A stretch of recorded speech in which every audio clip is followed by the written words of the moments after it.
Okay, I think we're live. Google Hangouts platform has changed quite a bit because I think we're live and I didn't mean to click go live, but that was my only option. So we're live. Okay, we're live. We're 3 minutes early, but we're live. I want to make sure everybody's on here. Hold on.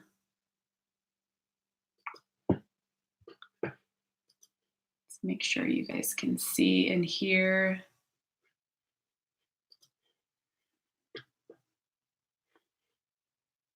Yeah, mic is on, webcam is on. Okay, this is different. All right. Learning new things all the time.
Okay, this is not working like I'm used to, but that's okay.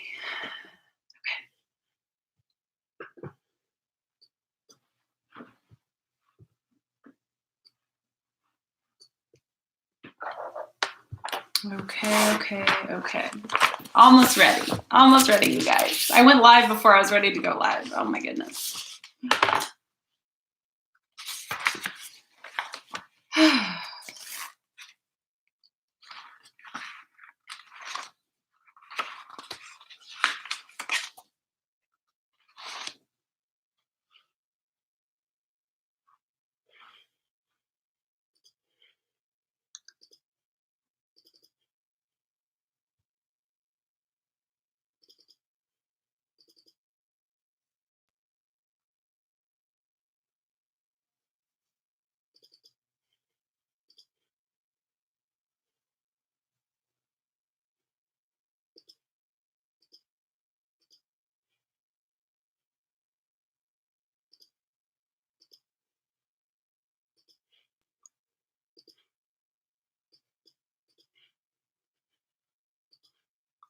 Okay.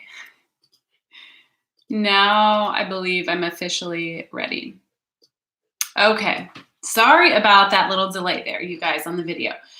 Okay, we're officially ready. You guys, welcome to Money Mondays with Leah. It's Monday, April 29th, if you're watching this live or later today. And if you're not, this is the recorded version.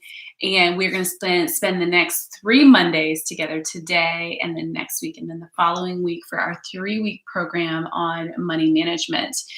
This is our third or fourth annual, I think third annual money management program that was developed for so many reasons. Like, oh my goodness, so many reasons. Because I mean, it just touches every part of our life. There's not a day that goes by that we don't make decisions connected to our money.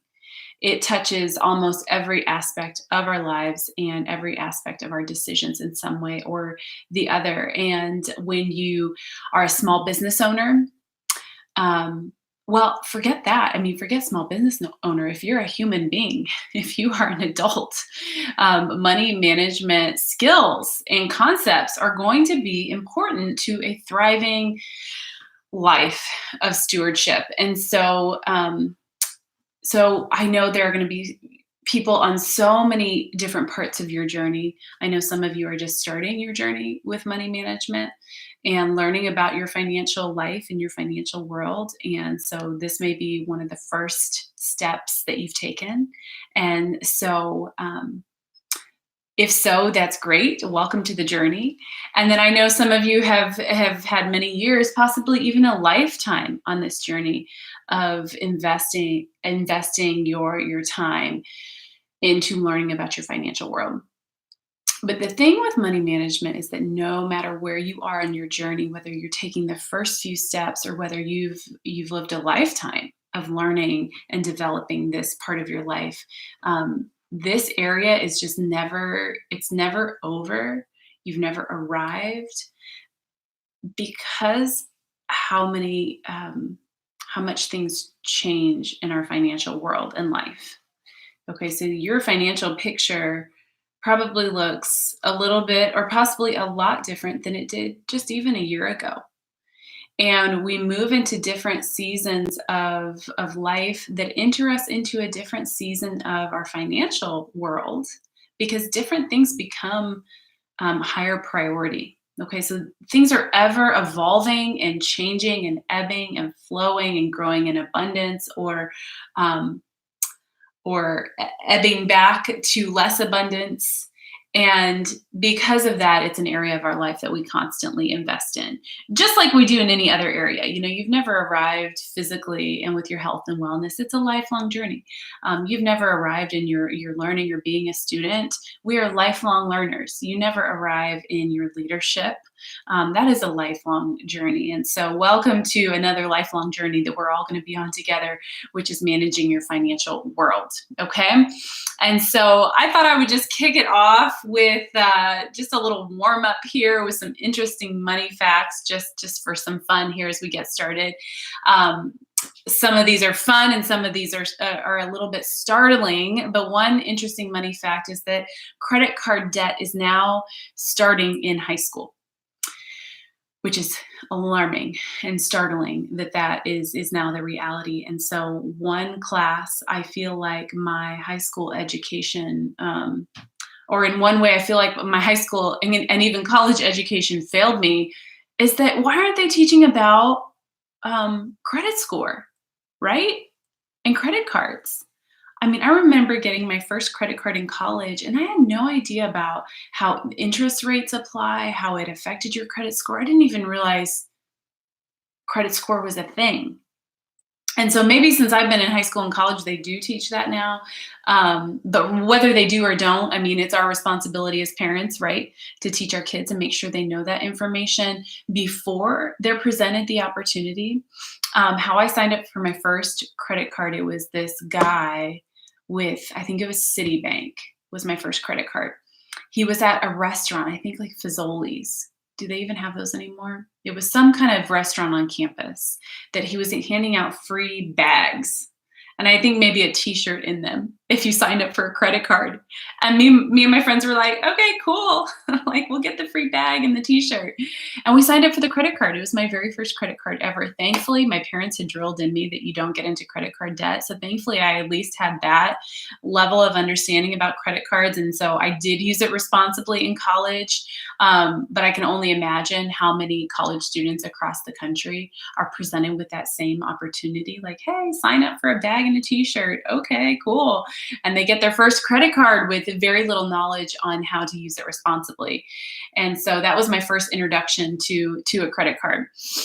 And so let us educate our kids on how to responsibly use money and how to steward what they've been given. Here's another fun little money fact. 96% of currently employed, okay, so that doesn't even include those who are unemployed right now. 96% of employed people in America will not be able to retire at the age of 65 because they financially will not be able to afford to take care of themselves. Okay, startling. In 2015, the TSA reported collecting almost $800,000 in loose change at the airport security checkpoints across the country. Okay, so keep track of your extra cash and coins as you're going through security. With a lifespan of about 4.5 years, the $10 bill is the shortest living note. Interesting. The longest living note, which is the $100 bill, lasts about 15 years. It takes 8,000 folds before a bill will tear, but far less if you want to use it in a vending machine. The vending machine will not accept it after so many folds that it has in it or creases that it has in it. But here's a little tip. You can pop it in the microwave for 20 seconds and it makes it crisp again, so you can use it in a vending machine again. Good to know. Someday you're going to need that information. There are 293 ways to make change for $1. And living presidents are banned from having their faces on currency. Okay, they have to be dead before their face goes on a dollar bill. So there are, like I was saying before, there is no part of our lives that money does not touch in some way, shape, or form. And every day we are faced with making choices about money. And I would even venture to say that we, in our day and age, have more abundant spending choices because of how easy it is. Okay. Within 30 seconds, you guys, within 30 seconds, I could have an Amazon package on its way to me as we speak. Okay, so we have incredible purchasing power and options at our fingertips for the first time in the history of the world. And so how much more important that our generation learns to manage money effectively. Financial issues is the number one cause of divorce. And a lot of people assume because there's not enough money, but that's not true. It's not financial issues because there's not a lot of money. It goes both ways, whether in abundance or lacking. It can still create a lot of stress and problems in a marriage. 16 out of Christ's 38 parables deal with money. So almost half of what he talks about that he told in a parable or a story form involved the topic of money. More is said in the New Testament about money than heaven and hell combined. 5 times more is said about money than prayer. And there are 500 or more verses on both prayer and faith, and there are over 2,000 verses in the Bible dealing with money and possessions. Okay, so obviously, the Bible has much to say about money management, and so we better tune in and pay attention, and to not give energy or time to learning about this area of your life, you guys, and to understand your connection to money and to learn to be a responsible steward of what God has given you. I mean, you guys, it's naive and ignorant and selfish and short-sighted and irresponsible to not invest yourself in learning about this, or just to leave it to your husband. And I talk to a lot of women who their husband manages the finances, which is great. There's nothing wrong with that. If that's how it works for your family, that's great. Just be a part of it in some way. Okay? Because God forbid, God forbid one day you don't have him. And this is a story that is told in a lot of money management books, that spouses, on whether it's male or female, wake up one day and the spouse that managed the money is not there, and they have no idea what's going on in their financial world. Even basic things like how to log into the account and where are the passwords to different accounts, and are things paid automatically, and were they put as a beneficiary on all of the accounts. Okay, so if you're not the primary money manager in your household, that's okay. But how could you be a part of it, or take a second seat or a back seat to that to that role. Even if you're not the front seat or the driver, you guys at least have somewhat of a connection to what's going on in your financial world. Um, to deal with the grief to lose a spouse is one thing, but then to heap on top of that um, ignorance about your financial world, let's just avoid that possible trauma. Okay. And so let's learn about this area of our life. Okay, so here are just some foundational truths about money that we're going to build on. Okay, we're just going to lay a firm foundation that is almost like a foundation or even an umbrella through which we're going to filter all the other information. Okay. And so I hope you watch the video, the 6 or so minute video by Jay John, and he tells this super funny story, very comical, very entertaining story about donuts to illustrate the point that they're all God's donuts, and that everything we've been given, everything that we see, is ultimately the Lord's, and then we are just put here on this earth to steward and to manage what we've been given that is really not ultimately ours. And if that is a new concept to you, I want to invite you to just explore that. And I know if it's a new concept, it can seem possibly offensive to hear that the house you worked so hard to purchase is not yours, and even the money and income that you make in your business or job is not yours. The food you put on the table, even your children. All that we've been given and all that is provided for us is ultimately the Lord's. We are just stewarding and managing it. And you guys, if that is a foreign or possibly offensive concept, I want to invite you to explore that, because it is actually very freeing. It is very freeing and allows you to go from a state of grasping at things or maybe holding too tightly to things of this earth and things of this world, and opening up your hands and letting it go, and releasing yourself of the pressure to control it.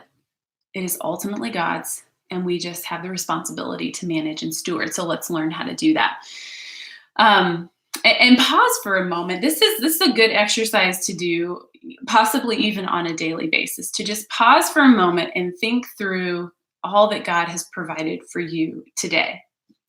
And whether you believe it's from Him or not, just think of everything that you have access to today. I mean, number one, we are all alive and breathing and living today. So praise the Lord. We have a new, fresh, beautiful day we've been given to live. We have breath in our lungs. We can see, we can walk, we can think, we can work, we can love, we can feel. And just the experience of life, even if you're having the hardest day today, just the ability to experience life and be here is such a gift. Even in the hardest and darkest days, we have life and breath in us. I would guess most of you have food to eat and plenty of it. I would guess most of you have clean water to drink and clean clothes to wear, and probably a warm bed to sleep in tonight with pillows and blankets. You probably have access to a shower and a way to clean your clothes, and provision for your children, clothing, food, warmth, safety for them. I bet you have heating and or air conditioning. I would guess most of you have a car to drive. And even the luxuries of smartphones and computers and televisions and iPads, all the luxuries that we enjoy. I would guess most of your children have school to go to and have the option to do that. We all have the freedom to pursue whatever faith or religion that we believe in. And the list goes on and on and on and on and on and on about what we all have today. And so pause for a moment and really let it sink in. Let it sink in, because we are one of the few people in the scope of humanity that have the abundance and the luxury and the ease of life that we have in America today, in this 2019 year that we live in. And what a gift. And to whom much is given, much is required and expected. And how can we rise up to that level of expectation. Um, Here's another thought or foundational truth about money is you can hardly have a money conversation without having a work conversation. Okay, they are so integrally connected, money and work. And so I want to share a few thoughts with you. And I actually want to add a book to our book list. It's Tim Keller's Every Good Endeavor. Okay, let me say that again. Every Good Endeavor by Tim Keller. I read this last year. And it is a book about God's design for work. And so it's not specifically about money management, although he touches on that a little bit. But it's how God designed us to work and the purpose of work, which for most people who work leads to a source of income. And so let me share a few thoughts with you on that. Work is something that God designed. And not only designed, but modeled it for us. Like he didn't even set himself above work. He wasn't like God over everything, and then we as his creation are demeaned to doing tasks or labor or work. It's not how he set it up. In fact, he modeled work for us and modeled a work rest cycle when he created the world. Okay. It took 6 days to create it. And whether you believe that was a literal 6 days or not, we're not going there today. That's a whole nother discussion, right? 6 days of work and then rested on the seventh day. So he modeled that work rest cycle. And then he created the Sabbath, that day of rest, whether you take it on Sunday or not, doesn't matter. But modeled that cycle for us as an example and a way to design our lives in a way that we as human beings were designed to move in that cycle. Okay. And so our creator works, and work is not beneath him, yet he works with joy and delight in his work and in his creation. And when in the Bible, in one of the Gospels, Jesus was actually accused for working on the Sabbath. And he replies to his accusers. He says, "My Father is always at work to this very day, and I am working too." And so he sort of even rejected their accusations of trying to accuse him of breaking the law and breaking the Sabbath day. And so work is the design of God, and it gives us dignity and it gives us purpose. And a lot of people believe work came in after the fall, but it was actually set up before sin entered the world. It was one of the first things God gave Adam to do. He named the animals and was involved in cultivating the garden and cultivating God's creation, and was called to work in the garden and fill the earth and subdue it, was the command that was given to him. T.D. Jakes interviewed Stephen Furtick a few years ago when he wrote his book Soar, and he made a couple of comments on this. That he said Christians are always praying for God to provide the chair. Okay, like we have something we want or need, and so we pray to God for the provision of that. There's nothing wrong with that. But he goes on to say that that God's not in the business of making chairs. Okay, God's in the business of making trees. And we take the tree and we make the chair. And so God invites us to participate in work, his work in creation. It's ultimately his provision. We can't make the trees. He did that. Okay, God provides that. Then we take what he's provided and we participate in subduing the earth and filling the earth. And we walk and partner with him to continue in that creation. And we make the chair. Okay, so it's ultimately God who provides the tree. And we don't even have the capability to grow a tree. Yes, we can plant the seed, but who made the seed? We didn't make the seed. God made the seed. Okay, so he ultimately provides everything, yet we participate. And he doesn't hand us the chair, not out of wanting to deny us or withhold any blessings from us, but he knows that we are designed to participate in the work and participate in creation. And we're ultimately the most fulfilled when we do that, not when we're just given the chair. Okay, we're given the tree and we make the chair. A biblical scholar came to this conclusion. He said, it's perfectly clear that God's good plan always included human beings working, or more specifically, living in that work-rest cycle that God designed. And then in another book, another book that's not written by a Christian. This is a, I guess, secular book, if you will. They've done studies about people working and when people are most satisfied. And before the study began, the hypothesis was that people would be most satisfied in times of leisure or pleasure. But they found that the opposite was true, that in fact, human beings were most happy and satisfied and fulfilled when they were doing purposeful work. Okay, so not in leisure, but in purposeful work, because that's what we were designed and created to do. Here's a quote by Tim Keller from the book that I mentioned. He says, work is so foundational to our makeup as human beings that it's one of the very few things that we can take in significant doses without harm. Okay, we are all made to be able to work hard, like really hard, and be okay. And in fact, actually be thriving. In fact, actually be most satisfied and fulfilled and most purposeful and contributing to the betterment of ourselves and our family and humanity. Okay, so we can take in significant doses. There's not a lot of other things that we can take in a lot of without it causing some kind of harm.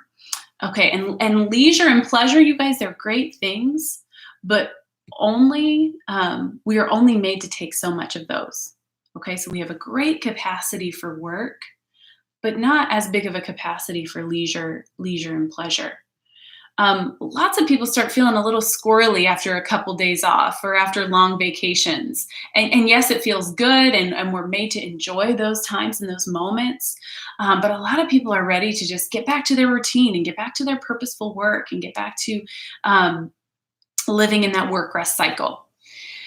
They've also done studies on people who've lost their ability to work, and either by disability or some other life circumstance. And they say that their main regret and heartache is just not having something purposeful to work on.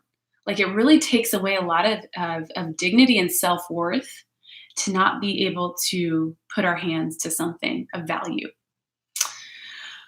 Okay, so let me shift gears here, and I'm going to share with you a story that started my money management journey, which happened several years ago.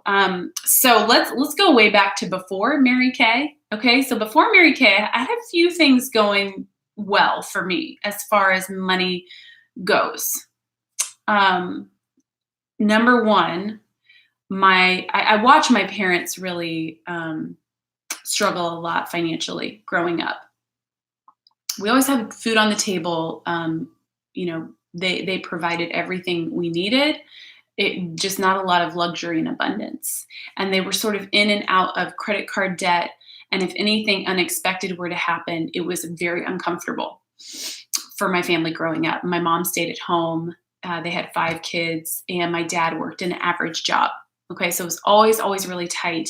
But one thing they really scared me away from was using credit cards, and communicated, how dangerous they were, and to never get into credit card debt. And so remember the first credit card I got in college, I was so nervous that the first time I used it, and I think the purchase was like probably around $20. We're not talking about any kind of major purchases here. But the first time I used it, I think I mailed the check in to the credit card company. That was before online banking, or at least I didn't know how to do that. So I actually wrote a check out of my checkbook and mailed it that day. I was so nervous to use the credit card. I'm like, I gotta pay this off now. And so that I had that going for me. I at least had that knowledge. Now I had no idea how interest worked. I had no idea about anything else except don't get into credit card debt, and don't ever spend money on a credit card that you don't actually have in cash. Okay. if we all just understood that and lived by that, like that would solve like probably 85% of money challenges, right?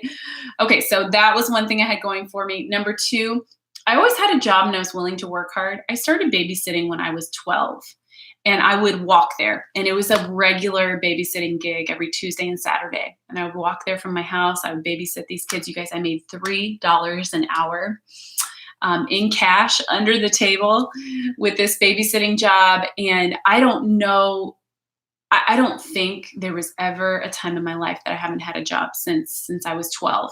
When I was 15, I started working at Dairy Queen, and they were only open during the summer. It was like this Dairy Queen stand that closed in the winter. So when it closed in the winter, I went to Dorothy Lane Market. That's like a super fancy grocery store in the Dayton area. Only those of you who are from this area know what I'm talking about. And so I went there, and the only thing they would let 15-year-olds do at that time was clean the toilets and collect carts outside. To this day, I will never leave a grocery cart in the middle of a parking lot. I mean, who does that, right? I would always take it back to the place you're supposed to take it, or even take it back to the store, because I collected carts like literally all over the neighborhood. It's crazy where people leave these things and where they can get off to. And so then when I would turn 16, I got promoted to cashier. I was a cashier at this grocery store and worked all the way through high school, all the way through college. And somehow I found myself in this group of friends who were very wealthy. I mean, like their dads were CEOs of companies and owned their own companies. And I was of our really core group of friends in high school, I was one of only a few who didn't come from wealth. And so there were things my friends could do that they could just do because their parents could more than afford it. And their parents would tell them like, no, like school is your job, or your sport is your job in high school. They would even say, we don't want you to work. School is your job. Your sport is your job. Well, I didn't never have the luxury of that, because if I wanted to do something, I had to pay for it.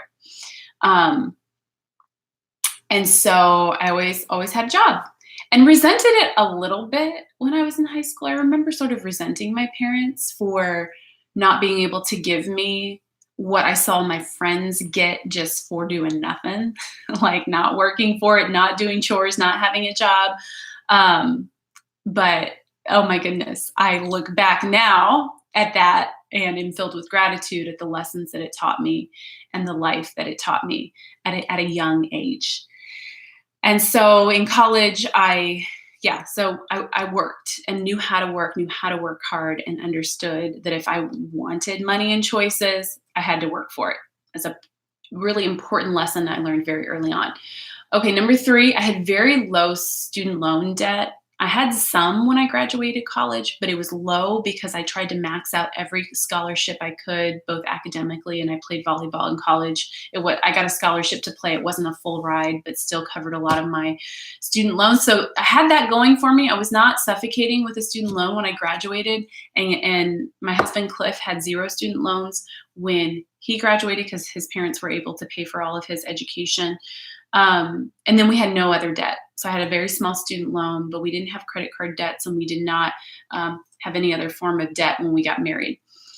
4, I did know how to balance a checkbook and learn to do that. I took a class in high school, learned to do that, and did that. That's a pretty simple skill.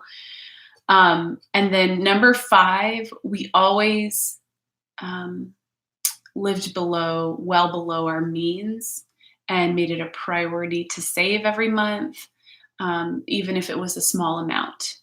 That was always a monthly goal, and we lived below our means, even in times that our means were very low, as newly married people right out of college.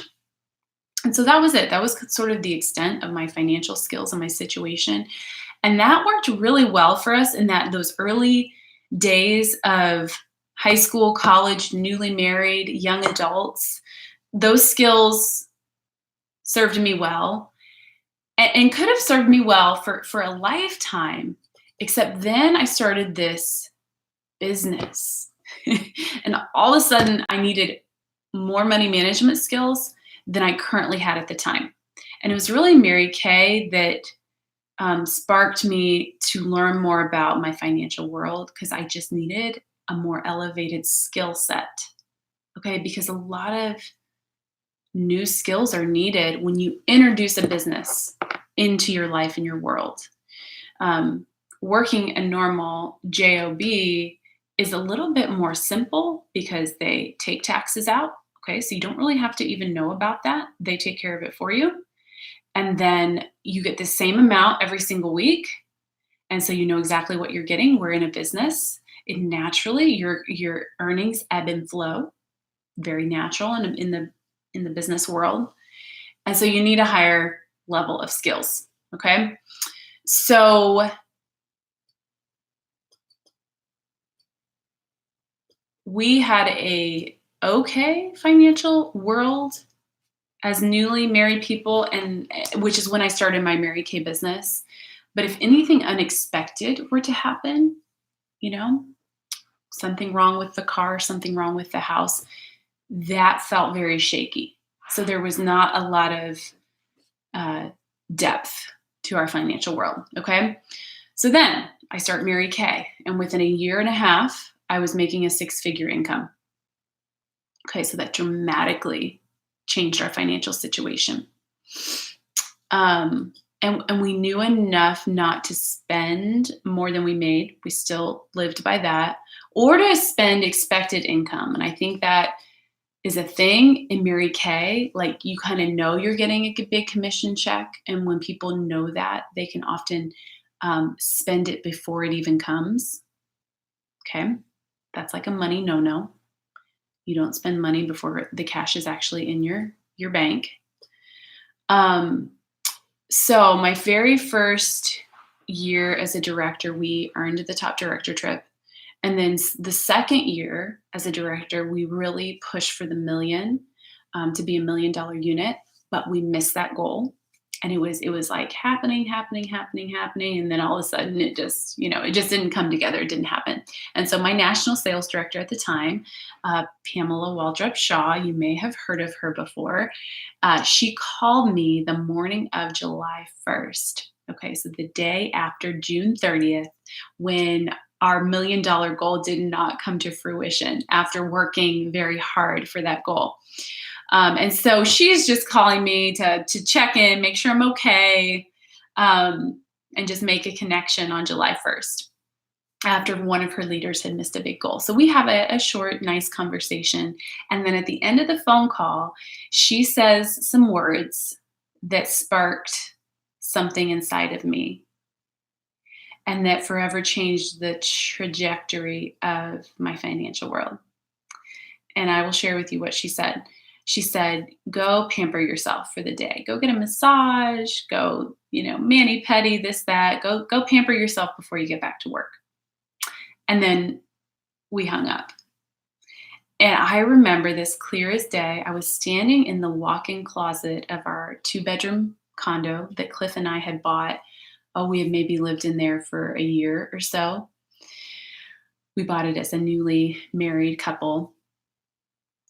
And I remember hanging up the phone and standing in my closet and just having this kind of emotional come apart. And because of the words she said, go pamper yourself. Okay, so let me kind of unpack this for you. I was not raised in a home where money was ever spent on things like that. I didn't know the word pamper until I got into Mary Kay. I mean, like, I'm kidding, not kidding on that. Of course, I knew the word, but that was not a concept or a word that was used in our home.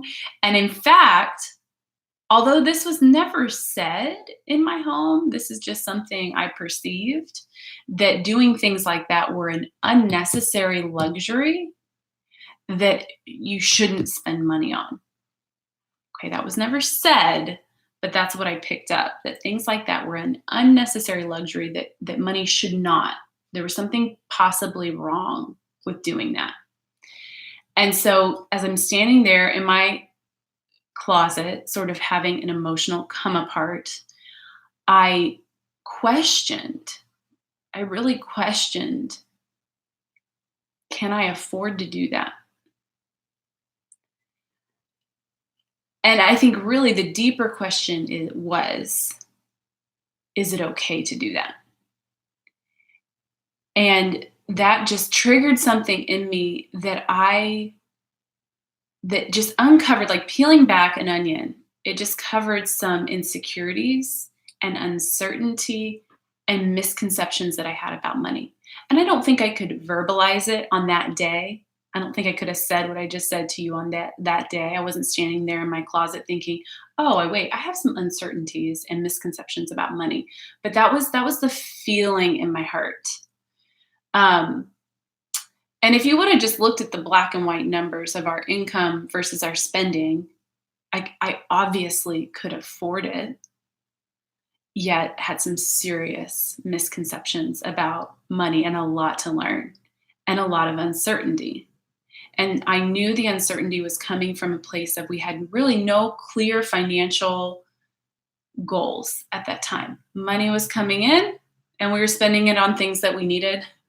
And that was about the extent of what was happening financially. Okay. Um, and so for whatever reason, God used that comment, "Go pamper yourself," to kind of bring some of these things to the surface, which then set me on this journey. And so I went and got a massage, because when Pam Shaw tells you to go get a massage, I mean, you go get a massage, right? And so I came home and I started doing something that I have done every single month since that time. And when I tell you every single month, I mean like every single month without fail since July of 2009. So what is that? 10 years now. I have gone through just this activity of tracking our spending, both in my personal life and in my business. And so I got home on July 1st after my massage and I printed off just all of our statements and transactions that year. So I just started with 2009. From January up until that point, it had been July. So the first 6 months of the year. And I just started, yes. So I went through like 6 months of transactions. I don't know. I think I did it all that day because I'm crazy like that. And so I just had this spreadsheet and it's like stupid simple. There's a little template in our announcements that shows you just the template of it, and went through, okay, so I have a pen and I do this to this day, and I look at a paper, okay, so not digitally, but I actually print the transactions, and I just go through and put notes by what it is, okay, like groceries, okay, dining and entertainment, okay, internet bill, utilities, and I just go through and assign each transaction a category. And I have a page for my personal and I have a page for my business. And then I'll grab my calculator and I add up all the grocery money. I know there are apps for this, you guys. So learn from me. Like I do it like the total archaic way. There are like wonderful apps and programs, but for some reason I just like the way I do it. So I'm not going to change. But you guys totally use an app because you can save yourself a lot of time. But I go through and I assign, I add up all the grocery spending and blah, blah, blah, blah, blah. And so I have all my categories with the total amount we spent in that category for that calendar month. And then I have all 12 months of the year. And then I have running averages at the end. Okay, just an average of what we've been spending. And so that activity I started July 1st, 2009 that I've continued to today. And it has been probably one of the biggest contributors to success in our financial world is the simple activity of doing that. And you know why I don't use apps or a program? Because I've tried them. I've tried Quicken. I've tried all kinds of little apps to do that. But then I don't really look at everything because it adds it up for me and assigns categories for me. So then I don't really have to look at it. And if I don't really look at it, then it's not really giving me what I need it to give me. And what I need it to give me is awareness. And I need to see the black and white number. Like I need to ponder the transactions that I made. I mean, it's just so easy to swipe, you swipe your card, you're buying something, you're ordering something. And then when you go back and you review it, so many times I'm like, why did I get that? That was so, I didn't need that. That was dumb. That wasn't a wise purchase. Where is that? Where is that thing that I bought? I don't even know. Um, and so I like that archaic way of doing it almost, because it just makes me think back and consider and look at a black and white number and even categorize some things and be present to the category. You can go to Target and like spend in like multiple different categories. It could be groceries, it could be clothing, it could be gifts for someone else, it could be supplies for your business. And so it makes me have awareness when I'm in places like that where I can be spending in multiple categories, to be aware of that. And I do that by writing on the receipt or even breaking things up into different transactions and keeping things separate so that I can keep them separate on my spreadsheet. Okay, so I have to be mindful and thoughtful of that, which is always a good thing in your financial world. And so we're going to go into more detail in just a minute on how I do that, but I want to finish the story here. So again, we had some good stuff going for us financially at that time in our lives, but my current skills were not good enough. And I probably could have managed our finances effectively if I would have stayed at my normal job, because I don't think working my normal job would have ever sparked some of the thoughts that working my business sparked, and would have brought to surface some of the misconceptions that I had about money or the emotional connections that I had to money. There's just something about working my business that sort of brought that to the surface. And so I've spent the last 10 years investing myself into learning about this category of my life. Because then as I'm doing this spreadsheet in a very archaic way, it has led to like, oh, I need to get this book, or I need to learn about this. And books that I've read and podcasts that I've listened to have also helped in my education in this area. And so I didn't realize it in that moment, standing in my closet.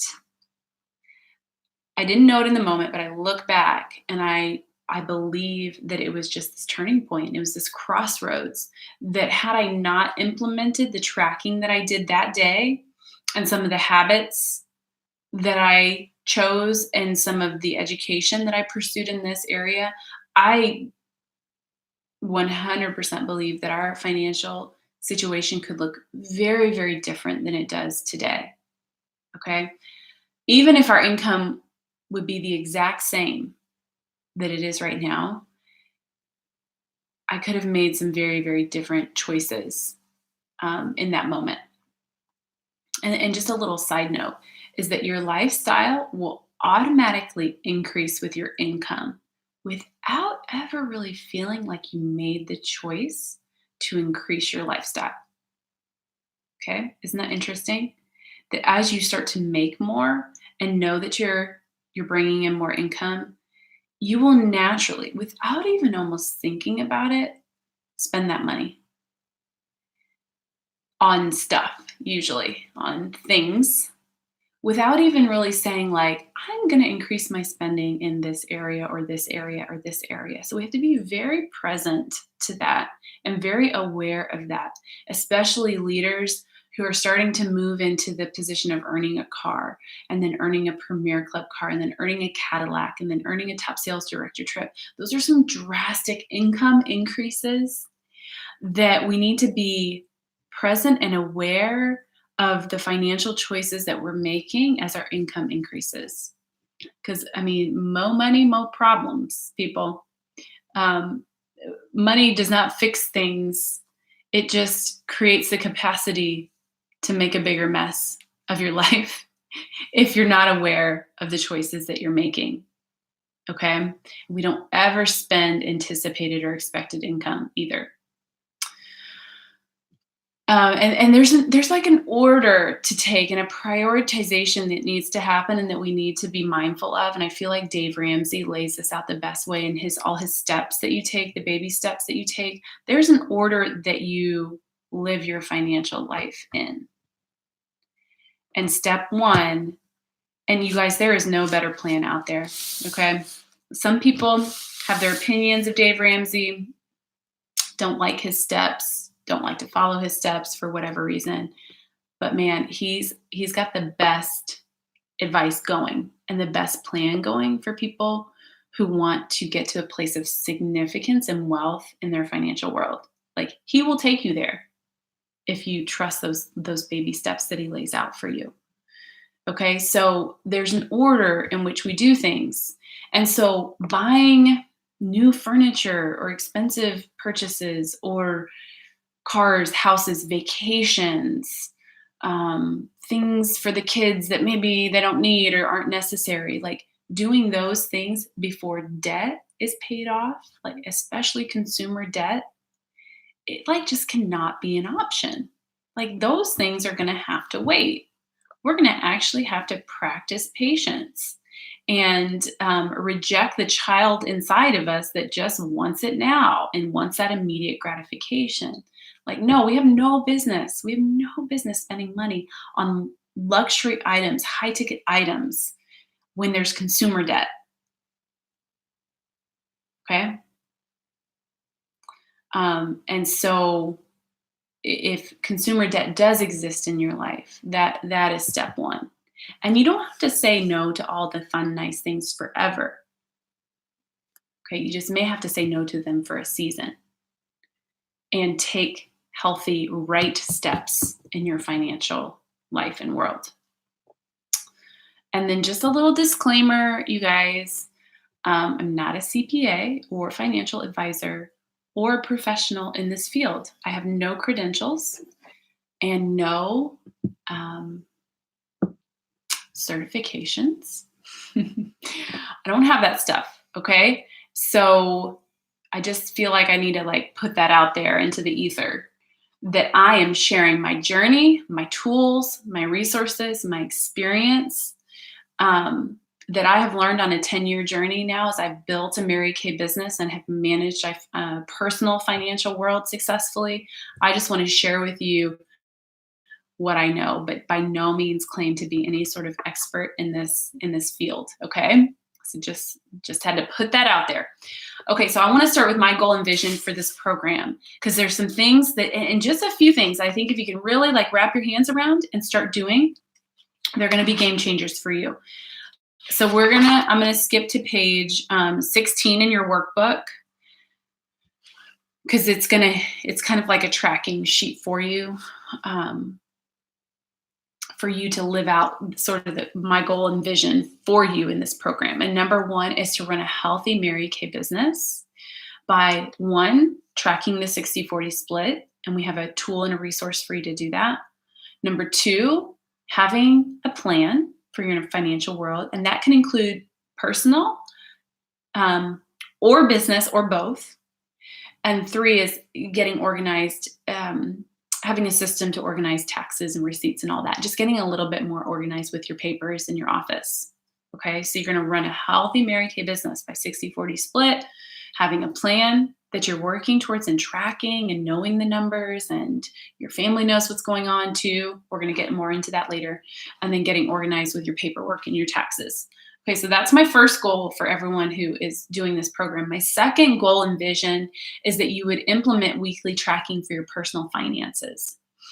We're going to get into details with that as well. And that can be, once you get it set up, it can be a simple activity that you do. Okay. So that's going to be awesome. And then my third goal and vision for you is to read a book for this program, but then to continue your education after this program in the financial world. And my advice is just one book a year. If you can just read one book a year, or even maybe follow Dave Ramsey's stuff on YouTube. He's got an awesome channel. He's always putting out great stuff and content. Or go to, some churches do Financial Peace University with Dave Ramsey, and will provide other financial counseling for church members. And so in some way, continue your education, even if that's just picking up one book a year that's going to be on this topic. All right. So, it's a personal subject, isn't it? It's like a personal subject that touches like the deepest part of our emotions. And can just be, it can be scary if there's uncertainty, and it can create a lot of fear if if you're not in a healthy place, so I realize some of you could be going through all those emotions, and like it makes me tear up to think of it, because I know how impactful that money is in our lives. And when we're in an unhealthy place, I know how much fear and anxiety that can create. And so, oh, my friend, be encouraged today. Like, may you have hope and encouragement and belief that you can move to a different place, and this season doesn't have to last forever, and that you can get in a healthy place financially, and take the next best step today. It doesn't even have to be a big step, just one little baby step, and then take the next little baby step tomorrow, and then take the next little baby step tomorrow. And a year from now, you can be in a completely different place. 6 months from now, 90 days from now, you can be in a different financial situation if you don't like the one that you're in right now. And if you do like the one you're in right now, think of the abundance that you can continue to create. So this is Miss Aria. She woke up with a fever. She's my kindergartner. She's 6, and she's not feeling good. So she stayed home with me today, and she just got up from a nap. So, Mommy, yes. Can I lay on the brown couch and watch some videos on the black iPad? Yeah, that would be fine. Yeah. I'll be done in 30 minutes, okay? And when I standing up out of your bed, I felt dizzy. I'll be out in 30 minutes, okay? Okay, so that's my goal and vision. And then to sort of track that or have a plan to create that vision, we've got the 6-week challenge. It's on page 16 of your workbook. And it breaks down the weeks for the next, starting this week, starting today, Monday, April 29th of 2019, we are starting a 6-week plan, and we're going to do multiple things. Number one, we are going to use the 60-40 split. And I have a tool for you to use. If you already have a tool and you've mastered the 60-40 split and you have a system that works for you, like if it ain't broke, don't fix it. Don't try to learn mine if you already have yours, okay? This is for people who don't already have a system and aren't in the rhythm of doing this. So we're going to track the 60-40 split for the next 6 weeks for every transaction, every sale that we make. Then we're going to track our personal spending in a couple of categories, 1 or 2 or 3, probably no more than 4 or 5, just a handful of categories. You're going to have like a Money Monday. And I call this program Money Mondays with Leah because I have Money Mondays. And on Monday mornings when I go into my office, it's one of the first things that I do is I just look back at the week and track our personal spending in a couple of different categories and almost do like a weekly review. Like, okay, how do we do? Where do we spend money? What's our total for the month? And then it informs decisions that you make for that week. Like, okay, we spent this much here, so here are our options this week. Okay, you want to be mindful of that. And of course, not in categories that are set. You're going to spend probably the same you do every month on internet. So you don't need to track that weekly because it's just the same bill. I'm talking about things where it's more discretionary spending. So dining and entertainment, even groceries, clothing, just extra luxury things like hair, nails. So these spending categories that we have more discretion with, and we have more of like, I can lay down my yes or I can lay down my no. Now you can't really lay down your no for your internet bill unless you don't want to have internet in your home. So that just needs to be tracked monthly. Okay, and it goes on your spreadsheet. But the weekly things are more of the discretionary spending that we do. I'll get into more of that later. So you're going to track that in just a few categories. You're going to pick which ones those are. And then you're going to track your monthly spending in April and in May. And just a little piece of advice, maybe if you're not ready to do April and you want to get through this program, you could possibly do May and June, like get through this program first and then do the month of May. So that means when May closes out on May 31st, that means on June, maybe 1st or 2nd, and usually you have to wait till your bank statements are ready and all that. So within that first week of June, you're printing all your statements and transactions for May, and you're plugging them into your spreadsheet. So feel free to decide to do May and June if you want to first. Get all the information before you do that. And then here's an option to commit to not spending in a certain category. and practice a little bit of discipline in this area, and maybe withholding spending in a certain area. I did this as a top director, you guys. I wanted to prove that things I didn't need, but wanted, but didn't need, didn't have like a hold on me. As I started to make more money, I just had more options. And when you have more options, you're like, oh, I could get this and I could spend money on this and I can do this. And it's still within the realm of even like spending well below your means. All of a sudden, you just have so many more things available to you and you have more money. And I was uncomfortable with that. Okay. The whole like go pamper yourself. I had obviously some discomfort spending on luxury things, and was cautious to invite that into my life. Although I wanted those things, and there's nothing wrong with those things. Okay. So don't hear me say that there's anything wrong with those things. Now there could be something in your heart that makes them an idol, or of course we don't want these things in our hearts, but in and of themselves, these things are not bad or wrong. And so I decided that for a year, I wasn't going to spend any money on like stuff. So like clothing, accessories, hair, and then manicures and pedicures were what I decided I wasn't going to spend on. I already had a full closet filled with, nice clothes. And I let my hair grow out for a year, and then I did my own little mani-pedis and just kept my nails short, which I, prefer anyways. And so I did that for a year just to sort of prove to myself that stuff, didn't have a grip on me. And so maybe you pick a category that you just don't spend money in that category. It could be something simple like, coffee when you're out and about. It is a lot less expensive to brew it at home.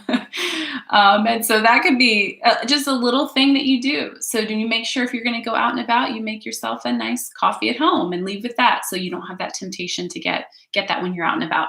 Okay, so maybe make a choice to not spend in a certain category, and then you're making a commitment to choose and finish a book by June 30th. From our book list. And remember, I added Tim Keller's Every Good Endeavor to that list. Oh, and the last one is you'll have a wealth management meeting with your spouse or parent or mentor or significant person in your life. You'll have a financial meeting with them to just talk about your goals, to check in, to maybe have some accountability, whatever would feel supportive. And you're going to do that in May and June. And it doesn't have to be anything epic, you guys. It could be a 5-minute conversation of, hey, I've decided not to spend money on coffee this month or fast food. So can you hold me accountable? All right. So that is our 6-week challenge that we are going to do. And then let us explore the 60/40 worksheet. This is a tool I want you to use if you don't already have a great system. Remember, if you do, you can just ignore this part. But if you don't, I'm going to give you a system that you can use. Okay. Google Hangouts. Why have you changed? Why have you changed? Because I don't like the change. Because now I am not finding what I need to find. And that is not cool. Really? I'm so annoyed with this right now. Where do you screen share? I mean, really? It used to be right there. And it's not there. And I am so annoyed by that. I cannot even stand it. Please help me figure this out.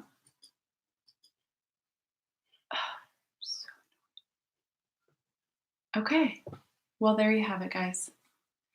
I'm going to talk through the 60/40 spreadsheets. They are Excel spreadsheets that are in the announcements page of our Facebook group. And there's 2 different ones. There's one for checking, and there is one for your ProPay account.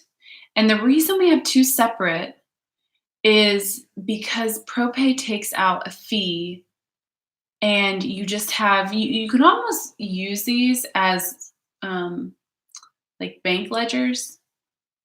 You can even enter like your beginning balance if you wanted to. Not everybody uses it like that, but that could be an option. And so it's almost like you've got a spreadsheet for each account. You've got a ProPay account, so you got a ProPay spreadsheet. You've got a checking account, so you've got your checking account spreadsheet. And different things are happening in both of those accounts. And so you are entering in the transaction total. That's the very first thing that you do on both of those spreadsheets. We'll actually date in the customer's name. Okay, so for every sales ticket you fill out, you're going to enter it into one line on that Excel spreadsheet. And so after a party or reorders or any transaction that happens in your business, you're taking these, plugging them into the Excel spreadsheet. I'd recommend doing this once a week. Once a month, guys, is not enough. You need to have more awareness of where your money's at. So once a week is how you want to do this. Pick the same time every week. Just protect that time. Maybe connect it to other organization paperwork, office work that you do. I realize some of you may delegate this, but I think it's important to at least master the skill and the thinking. Once you've mastered it, then I think it's delegatable. But if you haven't really mastered the concept of the 60-40 split, I think you need to do this yourself. Even if you're like $1 million director out there, like we got to learn the 60-40 split for yourself and your own money management. And for leaders out there who have teams, you guys, we have to understand this so that we can teach our people. You cannot transfer a skill that you don't have. Yes, you can talk about it. And yes, like the 60-40 split is somewhat simple, yet it is profound and can get confusing. But it's a simple-ish concept. But we have to understand like the inner workings of it and the profound parts of it so that we can really transfer it to our people, right? So leaders out there, if you feel like, oh, 60-40 split, like I train people on this, like, well, have you mastered it yourself? And have you really taught your people to master it? You guys, because this is the way that we teach our people to make money, okay? Is the 60-40 freaking split. And if they aren't doing it, they are making money, but they don't even know. Money has this magical way of disappearing. And you're like, where did it go? I thought I had money and I don't see it. I don't know. It's magical. It like disappears into thin air sometimes. You're like, where did it go? And if you're not putting it in specific places, telling it where to go, having clear, like black and white, seeing your profit, the number of or amount for your profit, if there's not that level of awareness in your business, it can lead to feeling like you're not making any money. You are, you just don't know where it is. So we're going to find it. We're going to find it so you feel like you have it, because you do, and you have incredible earning potential in this business. But you guys, if you squander it, if you don't manage it, if you're not stewarding it effectively, like forget it. It's just going to disappear. Okay, and we don't want our money to disappear. So freaking learn the 60-40 split. Okay, promise me you will learn to master this and use these spreadsheets or some other better system you may have in place. And we've got to teach our people to do this. I mean, brand new consultants, their very first order, their very first transactions need to be plugged into here so that they can learn how it works. And the formulas are already in there, so it's breaking out the percentages for you. Because the formulas are saved into the program. And so you plug the numbers in and then it puts it where it needs to go. Okay. So you're entering in your transaction total and then a couple things to be mindful of. And you're just going to have to like really visualize this since you're not seeing a visual of it on the screen right now. You're just going to picture this, is that you enter the retail value of the products. Let's use an easy example. An Ultimate Mascara, it's $15 retail. And so you sell it to someone. So what's the retail value of that? Okay, let's start with the transaction total. The transaction total is going to be that $15 plus tax. I'm looking at an example right here. So in this example, it would be $15.97 because that was the tax on the product. So that was the transaction total. Next box is the retail value of the product, $15. Now, let's say I gave her a $5 gift card and gave it to her for $10. And charge your tax. My transaction would have been $10 and some change. But that 15, that retail value of the product still gets entered in as 15, even if I sold it for 10. Okay, because the retail value of the products is an important number to have. And then if you gave any amount away or at a discount, you want to enter that. You enter tax collected. If you did not recover tax, like let's say you gave her a free eyeliner because she won a referral game at the party, you're not going to collect tax on that eyeliner. So you did not recover that sales tax. You want to keep track of that number. And then the formula breaks down those numbers. So it gives you your reorder amount, not based on, remember the mascara I gave her for $10? You still need to reorder $7.50. Okay, because the retail value of the product is 15. So you're still reordering the amount based on the product that moved off your shelf, not based on the amount you collected. Okay, following? Everyone following? Yes, yes. Okay. And then here's my suggestion of how to do your expenses is you have a category for 5% and a category for another 5%, which equals 10%.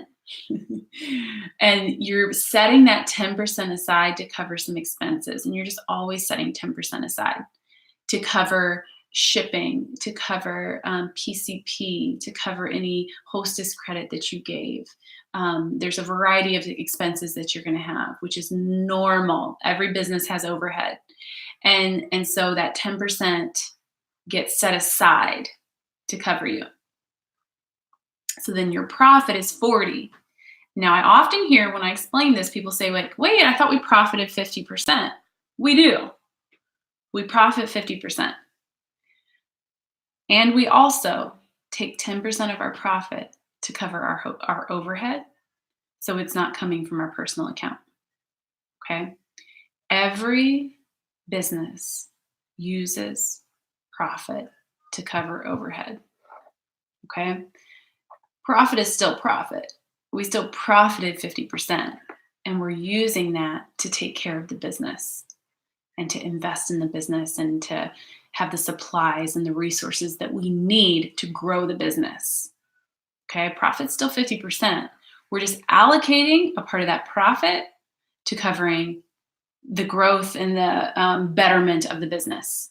Okay, and so then it shows you the amounts that you should be putting aside for expenses, and then it shows you what your profit is, your 40% is, which you're going to do a variety of things with. You're going to transfer it to your personal savings or checking. You are going to pay off an inventory investment if that exists. You're going to invest in more inventory if you're in a place where you need to build your store. Okay, there's a number of things you're going to do with your 40%. Based on your situation. Okay, and that's going to look different for everyone. We're going to go through some specific examples next week of what that would look like. Let's say you're a new consultant, you've invested in inventory, and you want to pay these bills with your Mary Kay profit. We're going to actually go through a real live example of like what those numbers would look like. And I want you to see, and I want to show you that you can do all of those things. You can pay down your investment and reorder what you need to reorder to still stock your business the way you need to. And you can set aside money for expenses, and you can pay whatever bills that you want to pay in your life. You can do all those things. You just need a plan, and you need to track it. And so what often happens is people want to do this and that and this and that with their Mary Kay money, but there's no plan in place and there's no way to track it. So you're just like, okay, I got to book some parties and make some money. Like, okay, I booked some parties and make some money. So, okay, let's keep going. I got to book some parties and make some money. And so you're bringing that money in, but if it's not being put where it needs to go in the right amounts, like I said before, it's like, poof, it's gone. Like, where'd my money go? I don't know. So we're going to figure out where all your money is because it's there. You guys, when I started teaching new consultants this spreadsheet, it's magic. It's magic because they see in their first week what their profit is. Like, I made $100 this week. You know how good that feels? And not just there's $100 in my Mary Kay checking. No, I profited $100, which I can now use for X, Y, or Z, depending on her goals. Our people need to see that black and white. I profited this amount, and I'm going to choose to do this or that with it. We can't just have it all sitting there in an account, not knowing where to put it. And these spreadsheets can help you to do that, okay? So they're pretty self-explanatory. The formulas are all in there. It's on your voucher this week to download these, save them on your computer, you guys, and start entering in your transactions. You'll get familiar with it as you go. There may be some questions that come up. Post them in our group, you guys, and we'll go over them. I'll make sure we cover them. But that is a good next step, is to get moving with the spreadsheets. Okay.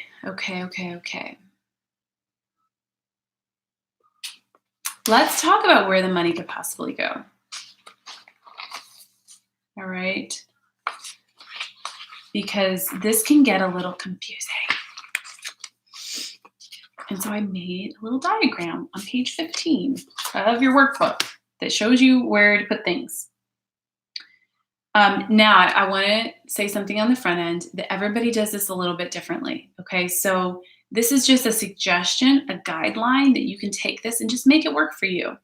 I know Kristen Sharp, she's a NSD who's really mastered money management and has been an amazing teacher in the Mary Kay community on money management.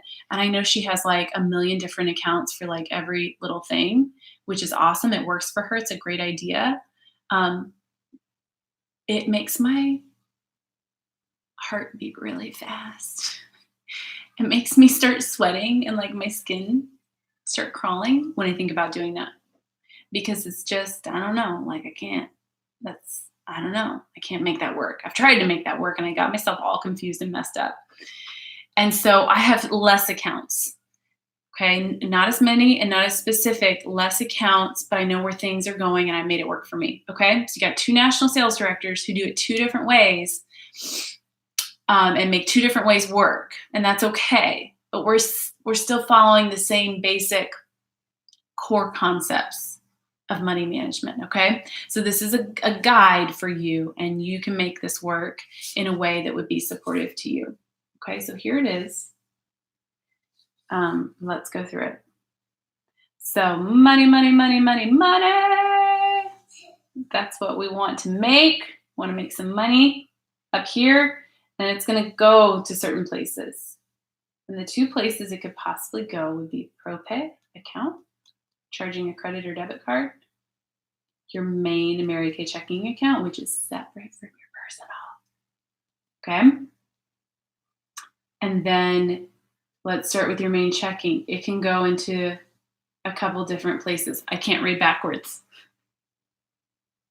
Yes. An expenses account. You guys, that's one of the things on your vouchers that I think would be really healthy to have, is always moving that money to an expenses account. And you should have at your bank like your main Mary Kay checking, but you can have like sub checking accounts. You should be able to do that, and you should absolutely be able to do that for free. And you can even name it like business expenses or MK expenses. And you're moving that maybe once a month is what I would recommend. You're moving that 5% in there so that when PCP rolls around, not every week, not every month, but every quarter, you've got some cash in there ready to spend on PCP and other expenses that you have, okay? And if those expenses are going on a credit card, then you've got the cash sitting in there to pay those expenses on the credit card, okay? So have an expense account that you've got 5% going in there. And then you have, you're leaving the other 5% in here for reordering, okay? So you're leaving your 50% for your reorder plus 5 more, because this is going to go to like section 2 stuff and your Mary Kay shipping that you're going to pay. You want it sitting in there because you're ordering from this account. All right. Am I like muddying the waters? I hope not. I hope this is like crystal clear and you're like, yes, Leah, yes, following. I hope I'm explaining this in a really clear way. Okay. And so then What's also still sitting in there is that 40% profit, which your spreadsheet is telling you how much that is. Because it's all sitting in there as one lump sum. Your reorder money, your 5% to cover some expenses, and your 40% is all sitting in there. And so you want to move some out to another expenses account, and you want to move that 40% profit somewhere else. Do not let it sit in your Mary Kay checking. Just don't, because you want that just to be for reordering.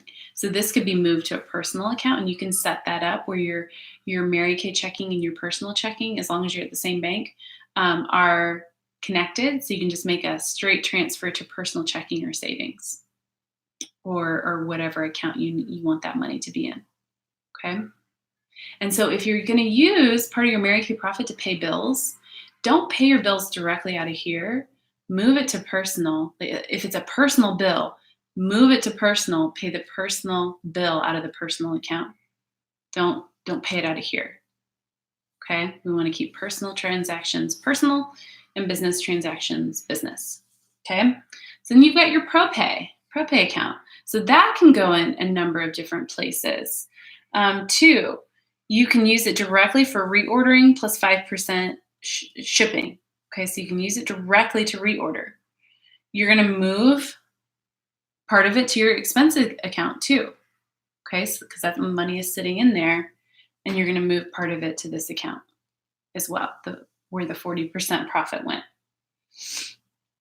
Okay, so that's just a diagram to kind of show you the money flow. What I would recommend even is make your own diagram with how you want your money to flow and where it's going to go based on the accounts that you have set up. Okay, so let's talk about weekly and monthly tracking in the last 10 minutes that we have together so that you can be... No, the YouTube video is not working. No, it cannot. It just cannot be. No, it just cannot.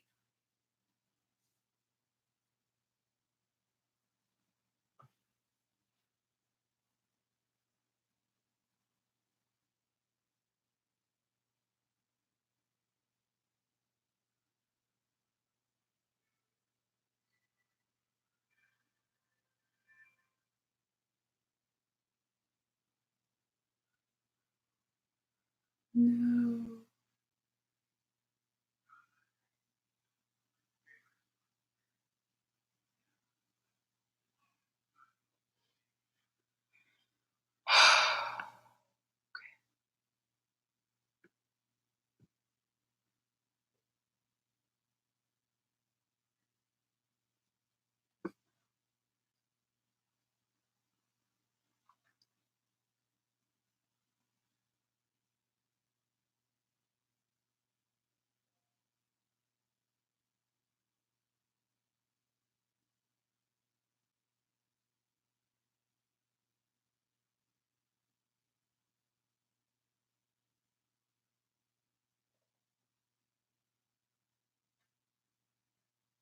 Okay, I just have to finish this just in case we are still going, but I'm just now getting messages that people aren't seeing this. I could just tear my face off right now. Okay.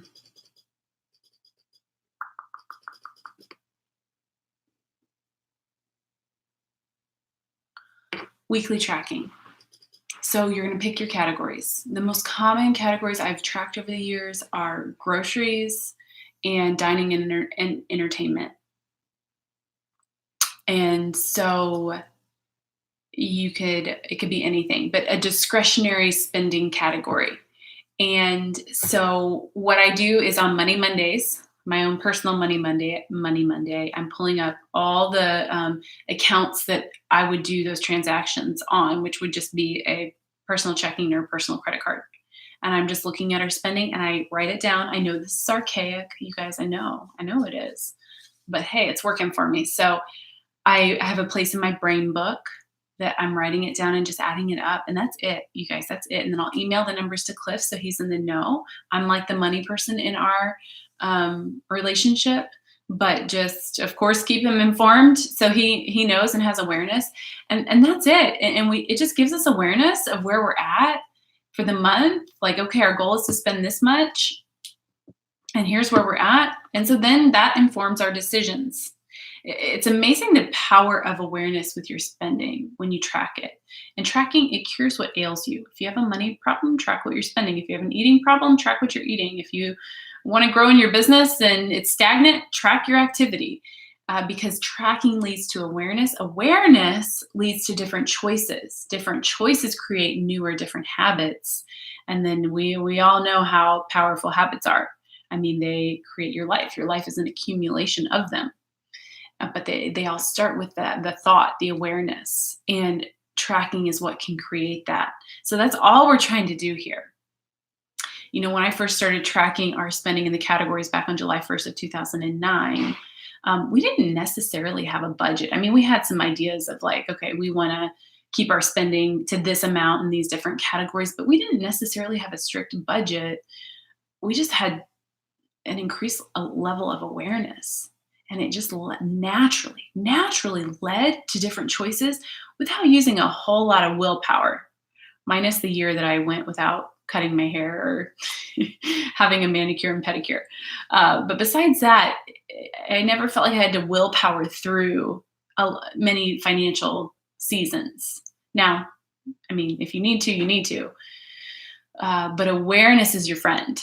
And having a Money Monday or a Financial Friday or one day a week where you just check in. You just check in, you track a few things, have a conversation with spouse or significant other, and it will do wondrous things in your financial world. Dave Ramsey recommends cash envelopes. And we've gone through seasons of this as well, where you have a certain amount you're going to spend in a category. Now, again, this is not like your internet bill or your utilities, okay? That's set up automatically and they're withdrawing pretty much the same amount every month, okay? So you're not having cash envelopes for that. You're having cash envelopes, again, for the more discretionary categories that we spend in. And maybe you have an X amount you want to spend on dining and entertainment. You pull that amount out, you stick it in an envelope for the month, and that's all you got. That's all you got.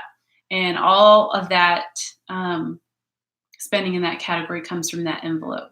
If you want to go in beast mode, and maybe you're in a season where beast mode is required, that's the way to do it, because that's crazy awareness that you're going to have. Now, that takes some planning, and that takes just that next level of planning, because you got to have that money out when you need it. You got to have the envelope ready.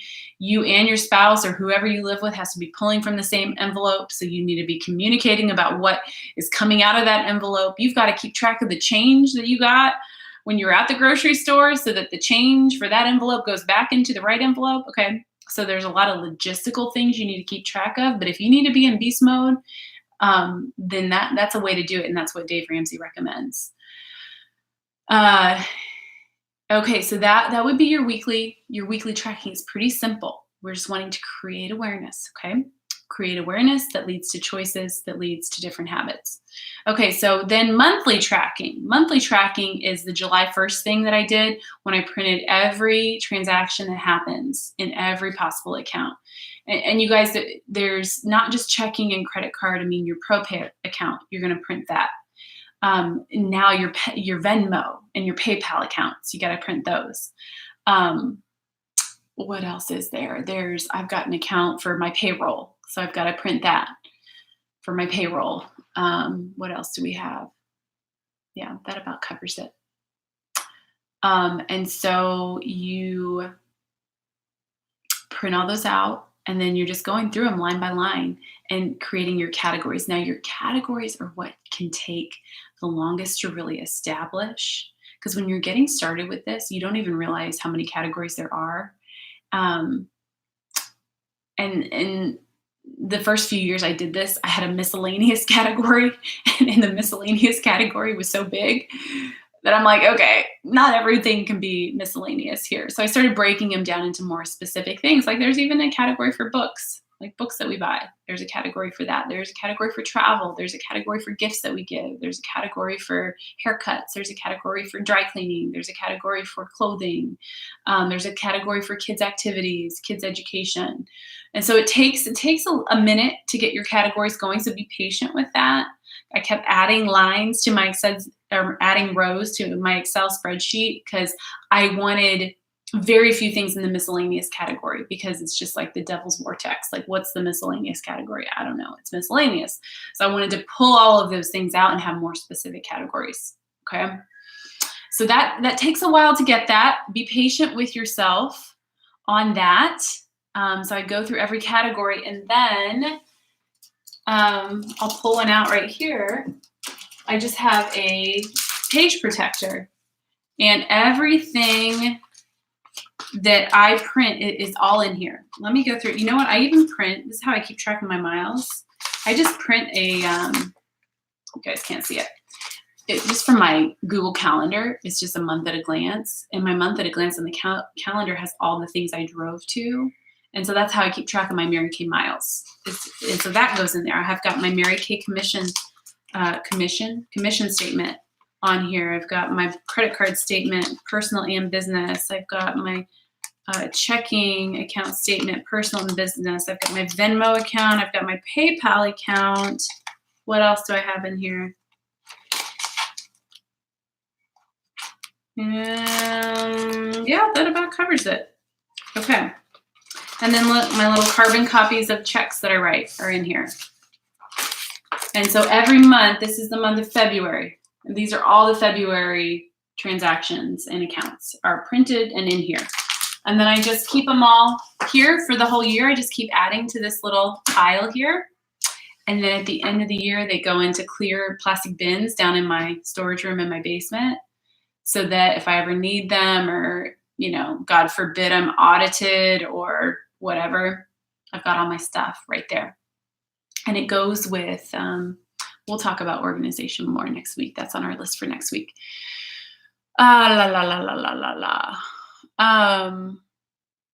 Dave Ramsey, in his book, Total Money Makeover, takes this system that I just shared with you. He takes it to like 10 levels beyond that and gets really detailed. So if you are in a position where you need to be in beast mode, he provides excellent tools and resources and advice in this. Mine is sort of like a dumbed down version of his, and his is like a beast mode BAB kind of version of keeping track of this stuff.